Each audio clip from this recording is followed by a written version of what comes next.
Hello everyone, welcome to my YouTube channel. In this video, we will study about the ancient history. I am here with this note. Hope so this will definitely help you all for your upcoming exams.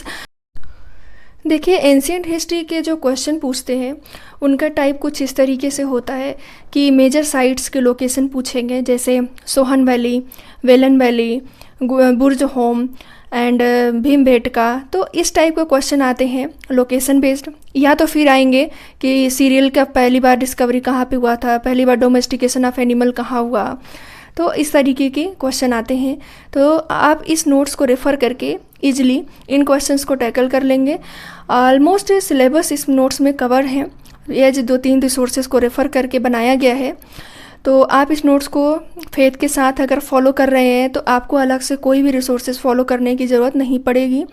तो please आप इसे इन तक with patience आप देखें और हो सके तो आप इसका नोट्स भी बना लें, तो आपके लिए रिवीजन में आसानी हो जाएगी। जो भी आप आके आने वाले एग्ज़ाम्स हैं उसमें हेल्प करेगा आपका।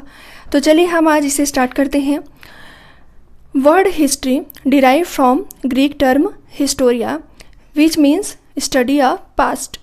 देखिए हिस्ट्री का टर्म जो लिया गया है ग्रीक से लिया गया है, हिस्टोरिया टर्म से लिया गया है, जिसका मतलब है स्टडी ऑफ पास्ट, यानी कि भूतकाल को पढ़ना। हिस्ट्री को 3 पार्ट में डिवाइड किया गया है, pre historic, proto historic and historic period. Pre historic period में स्टोन एज को रखा गया है। प्री हिस्टोरिक पीरियड था क्या? प्री हिस्टोरिक पीरियड में वो पीरियड आता है जिसमें कोई भी रिटन एविडेंस नहीं मिलता है, तो वो रहा हमारा stone age. Again stone age को 3 में डिवाइड किया गया, पैलेलिथिक, मेसोलिथिक एंड नियोलिथिक में। फिर सेकंड है हमारा प्रोटो हिस्टोरिक पीरियड, इसमें इंडस वैली सिविलाइजेशन को रखा गया एंड कॉपर एज को रखा गया। ये दोनों एज में को इसलिए रखा गया क्योंकि इनके रिटन स्क्रिप्ट तो मिलते हैं बट उनको पढ़ा नहीं जा सका है, तो ऐसे पीरियड को प्रोटो हिस्टोरिक पीरियड में रखा गया। हिस्टोरिक पीरियड वो पीरियड जिसमें जो भी लिखा गया उसको पढ़ा जा सका है, जैसे कि वैदिक कल्चर के बाद का जो भी एज आया उसमें जो भी लिखा गया है उसको हम इजीली पढ़ पाए हैं। हम इन तीनों को 1 बाय 1 पढ़ेंगे। पहले प्री हिस्टोरिक पीरियड को पढ़ते हैं, फिर प्रोटो को पढ़ेंगे, फिर हिस्टोरिक पीरियड को पढ़ेंगे। तो प्री हिस्टोरिक पीरियड में हमारा आता है स्टोन एज, और स्टोन एज को 3 पार्ट में डिवाइड किया गया है, पैलेलिथिक, मेसोलिथिक और नियोलिथिक। तो 1 बाय 1 हम इन्हें पढ़ेंगे। तो चलिए स्टोन एज को स्टार्ट करते हैं। स्टोन एज सिविलाइजेशन का इंडिया में पहली बार रिसर्च कब स्टार्ट हुआ था? 1863 में। ये फैक्चुअल है बट पीएससी एग्जामों में पूछता है कि स्टोन एज सिविलाइजेशन का रिसर्च पहली बार कब शुरू हुआ था, तो 1863 में शुरू हुआ था। देखिए स्टोन एज का पहला जो फेज़ था वो था पैलियोलिथिक फेज़। तो आज हम इसे पढ़ेंगे। पैलियोलिथिक फेज़ क्या था और उसके मेजर साइट कौन कौन से थे, इन्हें पढ़ेंगे। पैलियोलिथिक फेज़ का जो लोग थे उनकी लाइफ पूरी तरीके से नेचर पे डिपेंडेंट थी। वो प्राइमरली करते क्या थे? वो पूरी तरीके से डिपेंडेंट थे हंटिंग और गैदरिंग में, जानवरों को मारने में, और जो भी फल फूड गिरे होते थे उन्हीं से उठाकर अपना काम चलाते थे। देखिए दूसरा चीज़ ये था कि उनको आग जलाने की जानकारी नहीं थी, अनफैमिलियर थे आग से। तीसरी चीज़ें क्या थी कि unfamiliar with farming and animal husbandry, इनको खेती करने भी नहीं आता था और जानवरों को पालने भी नहीं आता था। इससे साइट कौन कौन से हैं जो पैलियोलिथिक एज से बिलोंग करते हैं? तो ये साइट्स हैं हमारे सोहन रिवर वैली जो पाकिस्तान में है, वदामुराई एंड अटायरप्पकम जो मदुराई में है, मद्रास में है, मद्रास हमारे देश में है। तो वहाँ पे ये 2 साइट्स मिले हैं पैलियोलिथिक एज के। कुरनूल इन आंध्र प्रदेश, वेलन वैली उत्तर प्रदेश, आदमगढ़ हिल इन नर्मदा वैली, नेक्स्ट भीमबेटका इन मध्य प्रदेश, शिवालिक हिल इन नॉर्थ इंडिया। तो ये इतने साइट्स हमारे पैलियोलिथिक एज से बिलोंग करते हैं। फिर क्या है, एक और फैक्ट्स है, statue of bone made mother goddess obtained from Lohanda region of Belan valley. एक क्वेश्चन पूछ सकता है कि बोन्स, हड्डी से बनी हुई मदर गॉडेस की जो मूर्ति है, स्टैचू है, वो कहाँ से पाया गया? तो इसको पाया गया है लोहांडा रीजन ऑफ वेलन वैली। ये फैक्ट्स है कि पूरा एंशिएंट ही हमारा फैक्ट बेस्ड है, तो इसे याद करके चलते हैं। नेक्स्ट है हमारा सेकेंड है हमारा मेसोलिथिक पीरियड। मेसोलिथिक पीरियड हमारा स्टार्ट होता है 10,000 BC से 6,000 BC तक। अब इसका एक केवल एजम्पशन है कि मेसोलिथिक पीरियड 10,000 से लेकर 6,000 BC तक रहा होगा। अब देखिए फीचर्स को जानते हैं, इसके में किस तरीके की एक्टिविटी ये लोग करते थे, कैसा इनका रहन सहन था और मेजर साइट्स क्या थे, कहाँ कहाँ पे इनके अवशेष मिले हैं। तो पहला ये इनका फीचर मिलता है कि इनको जानवरों का डोमेस्टिकेशन मालूम हो गया था, यानी कि डोमेस्टिकेशन ऑफ एनिमल स्टार्ट हो गया था मेसोलिथिक पीरियड में। और ये पहले क्या करते थे, पैलियोलिथिक पीरियड में बड़े पत्थरों का यूज करते थे जानवरों को मारने के लिए, बट मेसोलिथिक पीरियड में अब ये छोटे पत्थरों का यूज करने लगे थे जानवरों को मारने के लिए, जिसको माइक्रोलिथ कहा जाता था। अब ये थोड़ा क्या हुए कि बड़े एनिमल्स को हंटिंग करने के बजाय अब छोटे एनिमल्स की भी हंटिंग करने लगे। तो अब हर एक चीज़ इनका क्या होने लगा, कंसाइज फॉर्म में होने लगा। पहले बड़े पत्थरों को मारने के लिए यूज़ करते थे, अब छोटे यूज करने लगे। पहले बड़े जानवरों को मारते थे, अब छोटे जानवरों को मारने लगे। और एक इम्प्रूवमेंट क्या देखा गया कि पहले पत्थर का सिर्फ यूज़ करते थे पैलियोलिथिक में, अब इनको धनुष बाण भी बनाने आ गया था। तो धनुष बाण का यूज कब से शुरू हुआ, मेसोलिथिक पीरियड से। थर्ड था कि प्रिमिटिव कल्टीवेशन स्टार्टेड, थोड़ी बहुत इनको एग्रीकल्चर की कल्टीवेशन आने लगी थी। तो यहाँ पे से आपको ध्यान में रखना है कि पैलियोलिथिक एज के लोग पूरी तरीके से क्या थे, ब्लाइंड थे, उनको कुछ नहीं पता था आग जलाने से रिलेटेड, खेती बाड़ी करने के मामले में, बट इनको यहाँ पे थोड़ी थोड़ी जानकारी हो जाती है। इनके साइट्स कहाँ से मिले हैं, लांगगंज गुजरात से, आदमगढ़ मध्य प्रदेश से, बागोर इन राजस्थान, महादहा इन उत्तर प्रदेश, दमदमा इन यूपी। यहाँ से ही 41 ह्यूमन ग्रेव्स पाए गए हैं जो कि ट्रिपल ब्यूरियल फॉर्म में थे। ट्रिपल यानी कि एक साथ 3-3 लोगों को दफनाया गया था, ऐसे 41 कब्र मिले हैं ह्यूमंस के। तो ये याद रखिएगा, ये क्वेश्चन यूपीएससी एग्जाम में पूछा था कि दमदमा में कहाँ से जो है कि 41 ह्यूमन ग्रेव्स मिले थे ट्रिपल ब्यूरियल फॉर्म में, तो ये मिले थे दमदमा इन उत्तर प्रदेश से। फिर एक है लेखाइया इन विंध्या रीजन। नेक्स्ट है हमारा नियोलिथिक एज। नियोलिथिक एज का एजम्पशन रखा गया था 6000 BC से लेके 4000 BC तक। ये माना गया कि 6000 से लेके 4000 BC तक नियोलिथिक एज रहा होगा। नेक्स्ट है हमारा, इसका फीचर क्या था, फीचर ये था कि practice of agriculture, domestication of animals, ये दोनों चीज़ें ये लोग शुरू कर दिए थे। एग्रीकल्चर भी करने लगे थे, जानवरों को पालने भी लगे थे। देखिए जब कोई दोनों चीज़ें आप करने लगेंगे तो आप एक जगह पे ज़्यादा समय तक रुकने लगेंगे।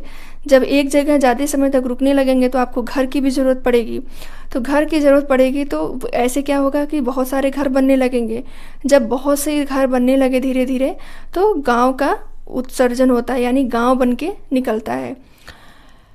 फिर इनको पॉलिशिंग ऑफ स्टोन टूल्स, इनको अपने स्टोन टूल्स को और नुकीला बनाने की कला आ गई थी। मैन्युफैक्चरिंग ऑफ पॉटरी, अब इनको बर्तन भी धीरे धीरे बनाने आने लगा था, मिट्टी के बर्तन। और नेक्स्ट क्या है, व्हील्स यूज्ड फॉर पॉटरी। देखिए अब क्या कहते थे, पहिया घुमाना इनको आ गया था। पॉटरी मिट्टी के बर्तन बनाते थे ना, तो जैसे अभी भी कुम्हार लोग बनाते हैं पहिया घुमाकर, तो इनको पहिया घुमाने आ गया था। पहिया घुमाने की वजह से अभी इनको बर्तन बनाने भी आ गया था। इसमें रेड स्टार लगा है, इसका मतलब ये इंपॉर्टेंट है, इसे अच्छे से पढ़िएगा। नेक्स्ट है used cloth made of wool and cotton. ये भी देखा गया है कि जो साइट रिकवर हुए हैं पहले नियोलिथिक से रिलेटेड, वहाँ से ऊन पाए गए हैं और कॉटन के कपड़े भी पाए गए हैं। तो ऐसा माना जाता है कि उस एज के लोग जो थे वो कॉटन और वूल का यूज करते थे। नेक्स्ट है कि fire first used in this age. आग का पहली बार यूज कब हुआ था, नियोलिथिक एज में हुआ था। देखिए पैलियोलिथिक मेसोलिथिक के लोग आग जलाना नहीं जानते थे, और मेसोलिथिक में तो एग्रीकल्चर थोड़ा बहुत उनको जानकारी थी, डोमेस्टिकेशन ऑफ एनिमल भी शुरू कर दिए थे, बट आग जलाना नहीं मालूम था उन्हें। और नियोलिथिक में एग्रीकल्चर भी करना जानने लगे, एनिमल्स की डोमेस्टिकेशन भी उनको आ गई, उनको आग जलाना भी आ गया, उनको पॉटरी बनाना भी आ गया, और ऊल और कॉटन का यूज भी करने आ गया। एक और इम्पॉर्टेंट पॉइंट ये लास्ट है, बट ये क्वेश्चन में पूछा गया पीएससी एग्जाम में कि first time cultivation of serial कहाँ पे हुआ था, तो किस एज में हुआ था। तो पहली बार सीरियल का कल्टीवेशन हुआ था, इसका जानकारी मिलता है कि नियोलिथिक एज में हुआ था। पहली बार सीरियल कल्टीवेशन किस एज में हुआ? नियोलिथिक एज में हुआ था। नेक्स्ट हमारा नियोलिथिक एज के मेजर साइट्स क्या थे? पहला था बुर्जहोम। बुर्जहोम कश्मीर में मिला। 1935 में इसकी डिस्कवरी हुई। तो इसकी डिस्कवरी किसने किया था? हेलमेट डी टेर्रा और डॉक्टर थॉमस पैटरसन, इन दोनों ने मिलकर बुर्जहोम का खोज किया था, जो कि कश्मीर में है।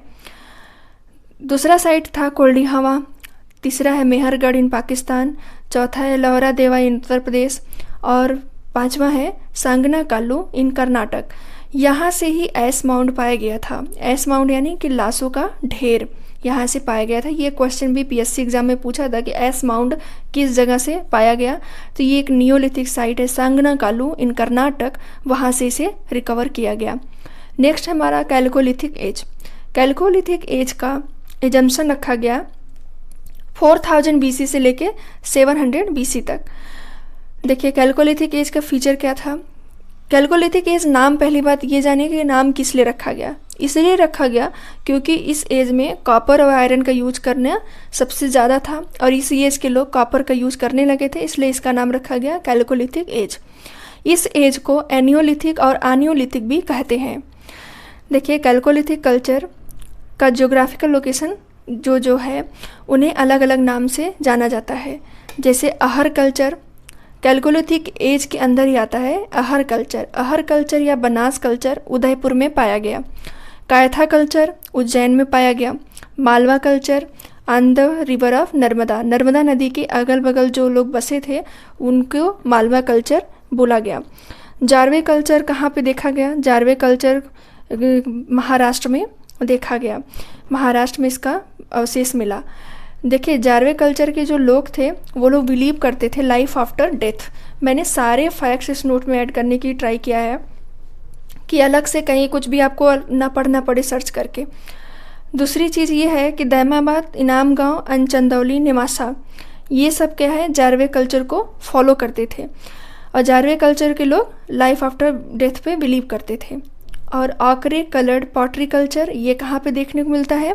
ये देखने को मिलता है उत्तर प्रदेश और मध्य प्रदेश में। इसके 2 मेन साइट्स हैं, ये बहुत इंपॉर्टेंट है। आकरे कलर्ड पॉटरी कल्चर के 2 इम्पॉर्टेंट प्लेस हैं, एक अतरांजीखेरा, एक हस्तिनापुर। ये एग्ज़ाम में पूछा गया था कि आकरे कलर्ड पॉटरी कल्चर फॉलोइंग में से कौन से जगह पे पाया गया? तो ये पाया जा गया हस्तिनापुर में। तो ये रहा हमारा कैल्कोलिथिक एज। नेक्स्ट है हमारा आयरन एज। आयरन एज में को वेदास में इसका रेफरेंस मिलता है कि आयरन एज के बारे में, तो इसलिए आयरन एज का कोई एज कैलकुलेशन नहीं देखा गया, बस ये माना जाता है कि इसका रेफरेंस जो है वेदास में देखने को मिला है, इसका जिक्र वेदास में किया गया है। इसके इंपॉर्टेंट साइट्स थे हल्लूर मास्की कर्नाटक में है दोनों, नागार्जुना कोंडा आंध्र प्रदेश में है, आदिचनल्लूर तमिलनाडु में है। तो ये रहा हमारा आयरन एज। नेक्स्ट ये हमारा कुछ शॉर्ट नोट्स है इसी टॉपिक से रिलेटेड। ये जो नोट्स है बेसिकली जो प्रीवियस ईयर क्वेश्चन पूछे गए थे उन्हीं से रिलेटेड है, तो चलिए इसे भी कवर कर लेते हैं साथ में। कि आकरे कलर्ड पॉटरी जो है मेनली कहाँ पे पाया गया? मेनली पाया गया अतरांजीखेरा और हस्तिनापुर में। दूसरा है आर्कियोलॉजिकल सर्वे ऑफ इंडिया के बारे में।